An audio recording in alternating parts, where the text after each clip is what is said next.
doing today? I wanted to start my series today with a question. Yes, I'm coming to the emotion very soon. My question is, how many regrets do you have in your life? I know you don't have an option to talk to me through the video, but you can always ponder about this question whenever you get some time after you're done watching with this. So do you have any particular regrets in life?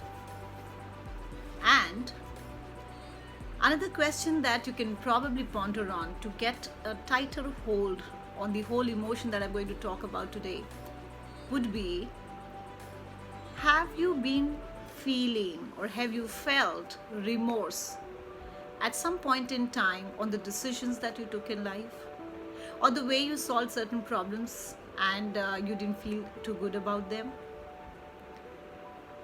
Take your time, think about them, and the emotion which is particularly connected with these two things, which is regret and remorse, is guilt. And that is exactly the emotion that we are going to talk about today. Guilt is basically, in the most simplest of terms, guilt basically means having regrets or feeling remorseful. And how do we handle this? Most of the time, most of us who have regrets, who have been in a position or a state of remorse, generally try to suppress it. They don't want to feel it. They want to just put it under the carpet. Or the other way that they want to do it is to surrender to it. The moment they surrender to it, they eternally, for longer times, wallow in that emotion, wallow in self-pity, wallow in paralyzing states. And I don't know how effective that could be. That's nobody's guess that it is not a good place to be. So whether you kind of suppress it or you surrender to it, in both the cases, this is not helping us. And I have to tell you one thing which is very, very important. Guilt comes back stronger if you do not take care of it. If you do not tackle it, if you do not take care of all the regrets, all the remorses, you don't even think about it, guilt will come back, and will come back, it will raise its nasty head in a much more difficult manner to take care of. Well, this is not to terrify you or to make you feel really fearful of the emotion. This is just to tell you that's how this emotion operates, and that's how it robs you of all the beauty, all the joy, all the harmony that you could have nurtured over the years. So how about looking at it like this? Now that we know that guilt is all about regrets and remorses that we have in life, so it's high time to let those regrets go. It is high time to release those remorses out of your life. And it is high time to remember that surrendering or kind of suppressing is not going to help us. So if nothing of this sort is going to help us, what is it that is going to help us? What is this emotion telling us?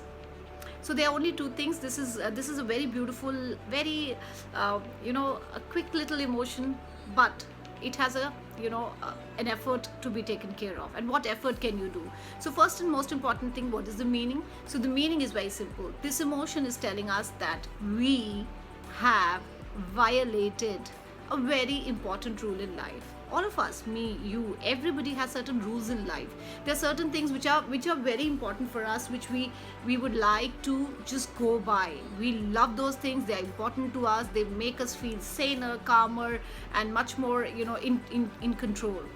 So whenever you feel guilt, it is because of regret, it is because of remorse, and it is because you have violated, you have broken some very important rule in your life. We all operate through important rules, important things. We call them values otherwise. So when you kind of violate your own values, that's the time guilt raises its ugly head.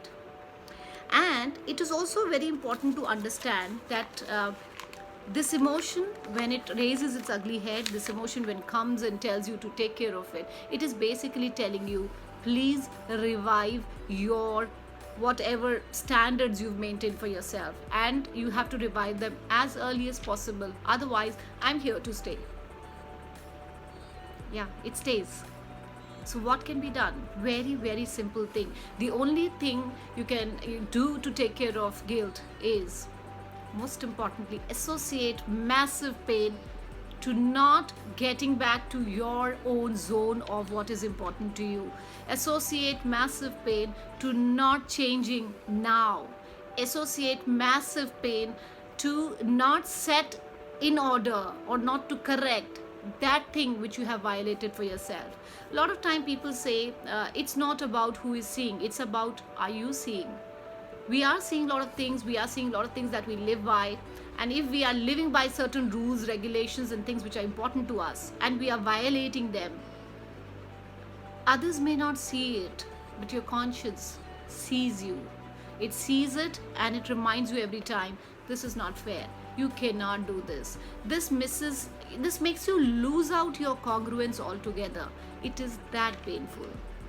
So please understand, guilt may look like a 5-letter word, but guilt could be extremely bad place to be. So we quickly summarize what I just said. Guilt is about letting go of your regrets and your remorses. If they do not go, guilt is going to stay. Guilt is talking to you and telling you very clearly and very precisely, my dear, you have violated your own rules, something which is so important to you. Why don't you do something and replace it back into its place?